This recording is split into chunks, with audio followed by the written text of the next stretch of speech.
नमस्कार बंधुगण। आज सारा विश्व में कोरोना भली एक महामारी रोगर आतंक बढ़ी चली। तेणुक आम ओडिशा समेत अन्य राज्य अन्य देश भी लॉकडाउन करा जायछि। जो लोक मैंने ओडिशा छाड़ी बाहर राज्य को दादन खटिबा जाउथिले से माने एई महामारी आतंकता ओडिशा को भी फेरी पारु नाहंती। कंपनी गुड़िक लॉकडाउन हो जिबारु रोजगार भी हो पारुना।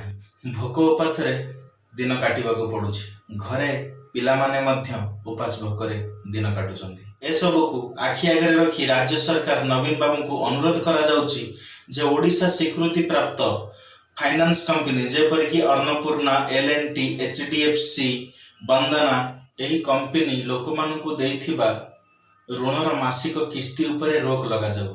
कारण लोक मानक पाखरे चाउल मुठाए नाही, लोक माने नाइ नथिबा असुविधारे सम्मुखीन हेउचंती। एही विपद समय रे पैसा आनिबे कोठु, मासिक किस्ती सुझिबे केमिति।